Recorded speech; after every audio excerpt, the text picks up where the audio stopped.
Hi, and welcome back to the Teacher Trainers channel.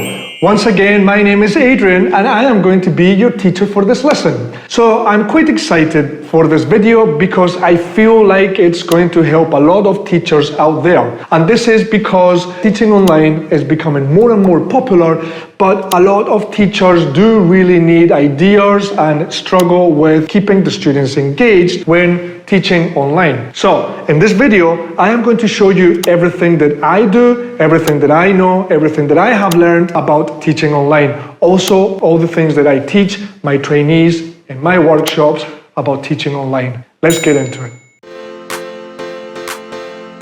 So, like I mentioned before, teaching online is becoming more and more popular. And if you haven't yet, I suggest you to try it because it has many cool things. For example, you don't need to travel. You can teach people everywhere in the world. You need very little materials or technology to actually teach online. So it's great. It's a great tool, and in the future, it will be even more popular. However, as everything, it comes with its own set of problems. And that's what we're going to address in this video, what challenges it comes with, and how to actually eradicate these challenges. Some of the things we're going to be talking about are lesson planning, how to lesson plan specifically for your online class, some useful platforms that we can use in our online classes to add a little bit of variety. We're going to be talking about things like keeping students engaged, which is perhaps one of the biggest challenges that teachers face when teaching online. We will also be talking about how to build rapport in our online class. In our in-class lessons, it might be a little bit easier, but online, it might be a little bit more difficult. However, there are many things that we can still do. That being said, let's get straight into the video.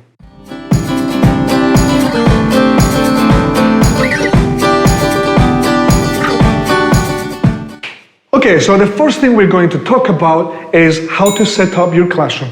Now, in a physical, actual classroom, you will do things like, for example, decorating the class, arranging the chairs, and make it look nice for when the students come into the class.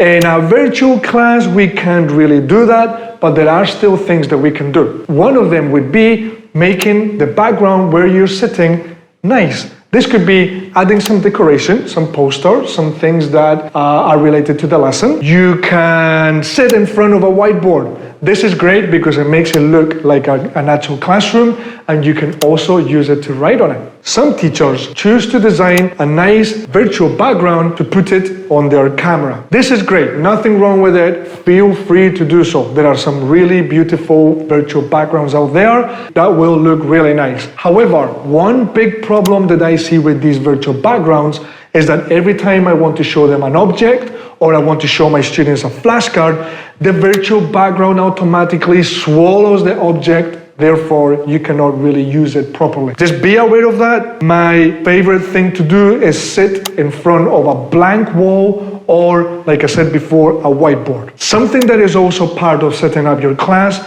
is the quality of your audio and your video. Remember, guys, that we are teaching languages. So it's already hard for the students to really understand what we are saying if we're teaching in a second language. So if the audio or the video is also going to be a challenging factor, it's going to add more challenges to the students. If you're taking teaching online seriously, I truly suggest you to invest in a webcam that will make you look well lit, that will make you look clear, and a good microphone. There are some really cheap options out there that will really make a difference. If you use a microphone like this, it will always be attached to you. That means that if you choose to move, if you choose to stand up and write on the board, the students will always have the same level of audio. So it is truly worth investing in a microphone and a camera in order for your students to be able to follow your lessons even better. Remember, separate yourself from the students. The teacher will have good audio, good video, not the one coming from the laptop. Number 2, after we have a good classroom setup, good video, good audio, nice clear background, it's time to talk about how to keep students engaged. Now, this again, like I said before, is one of the biggest challenges that I have heard teachers report. What I see a lot of teachers do is that they fail to understand how to interact with the students during the online lesson. Just because it's an online lesson doesn't mean that you cannot ask the students questions, you cannot do debates, you cannot do pair work and group work.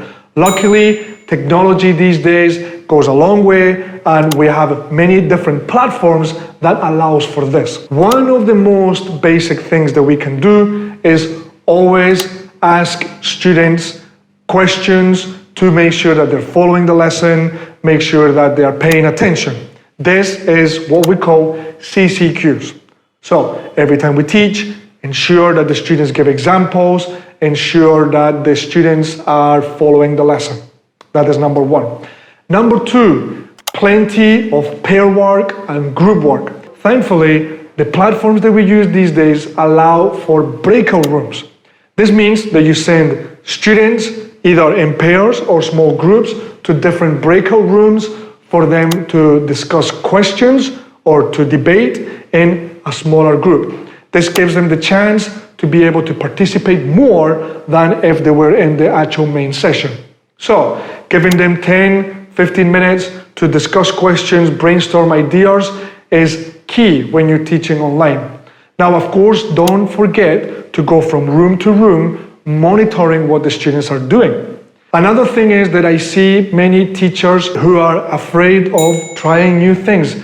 Don't be afraid of trying activities that you would do in your actual class and do them online. For example, Simon says, ask all of them to stand up, follow your actions. Don't be afraid to ask them to bring you something that is lying around their house, something that they can find in the kitchen, something that has this certain shape.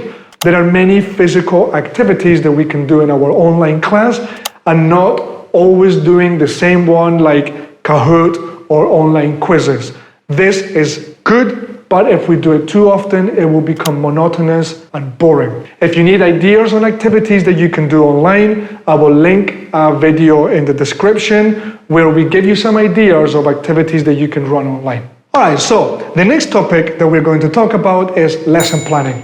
We all know how important lesson planning is for the offline class and for the online class. So online, it is very important to have a good lesson plan structure. Always starting with a good warm-up to make sure that the students are ready, a good introduction to the lesson for the students to understand what they're about to learn, and good mixture of teaching points and activities. If we have too many teaching points and we teach too many things but we don't let them practice, they might feel overwhelmed and they might not be able to engage halfway throughout your lesson. If we do only activities but we don't teach, the students will be practicing a lot but won't be learning anything new. So we need to come up with a good structure where the students learn new things and the students practice what they've learned in a natural, fun, entertaining way. Now, that being said, it is important to have an idea of how long each stage should be. Because if not, we will end up spending too much time on one section and not enough on the other. Having a good balance between teaching time and practicing time is very important. Not only for the way they learn, but their engagement and their focus. Now, that being said, of course, we always have to be flexible. If we think that the students need a few more minutes to finish this important task, then we will have to give it to them.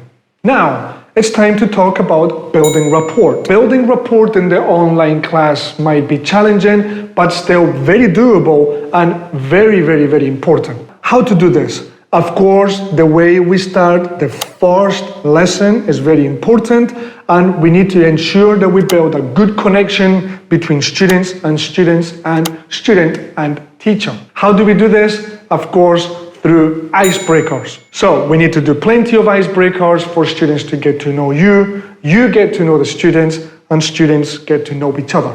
Now, every other lesson, we should spend a few minutes before the lesson starts or after the lesson is finished to get to know our students a little bit more on a personal level. Ask them about their interests, ask them about their favorite hobbies, ask them about their family. This will make them feel like you have some type of interest on them in a personal level, and it will build a good connection between you and the students.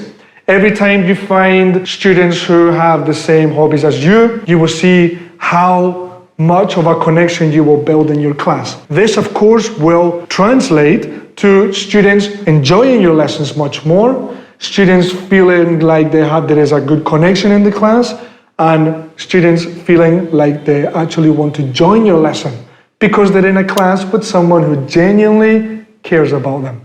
So there you have it, guys. As you can see, teaching online is a whole new world for many of us, but with these tips, I can promise you that is going to take your classes to a whole new level.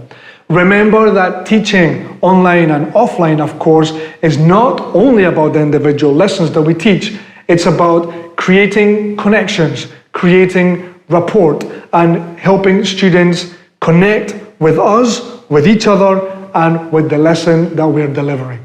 Well, that is all for today, folks. I truly hope that this video helped you. As always, we are here every week sharing tips for teachers. So if you enjoyed this content and you want to keep updated with new activities and tips for teaching, please hit the like button and share. It truly helps us a lot. Thank you very much, guys. Once again, Adrian from the Teacher Trainers. Happy teaching.